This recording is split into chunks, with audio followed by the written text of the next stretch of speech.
Now in Matthew chapter 6, verses 9 and 10, Jesus said, pray this way. We call it the Lord's Prayer. It's really the model prayer. And he said, pray this way, our Father who is in heaven, hallowed be your name. He told us to pray, your kingdom come, your will be done, where on earth, how, as it is in heaven. And until it is on earth as it is in heaven, our job is not done. Now, a couple of things about it. When he said to pray it, he meant for us to really actually pray that. And then he also meant to answer the prayer. This is not just busy work prayer. He says to pray it because he's going to answer it if we do it his way. On earth as it is in heaven. How is it in heaven? It's really good. Is anybody sick there? No. Anybody broke there? No. Any trouble there? No. None at all. Any crime there? No. Neither should it be on earth either.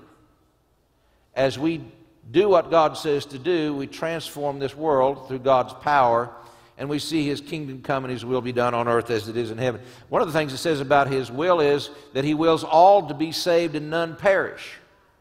Well, if that's His will, then that's what I'm going to pray, and that's what I'm going to expect.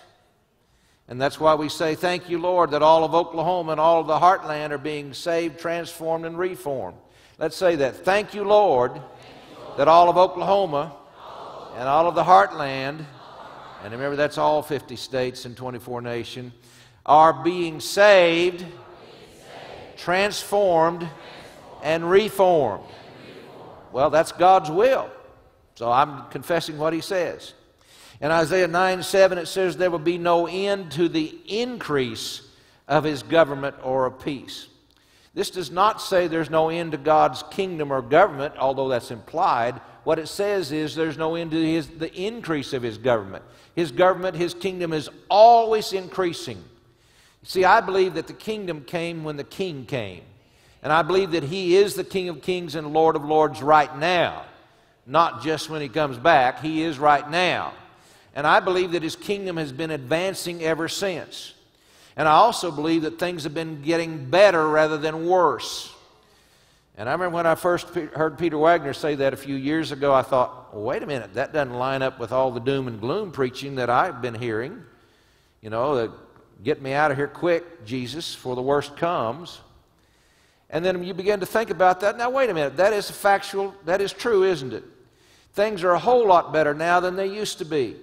Does that mean that we're not facing problems? No, we're facing all kinds of problems. But I want to tell you they're problems that we've seen before, and it's advancing.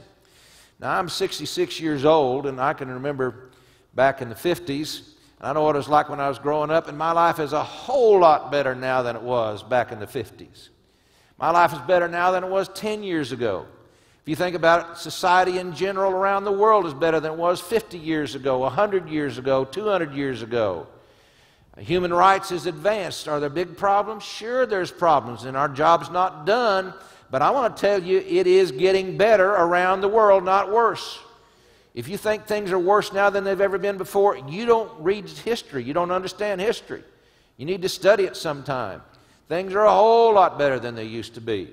We haven't arrived. There's a lot more to do, but His kingdom and peace, shalom peace, are increasing. We are winning this thing.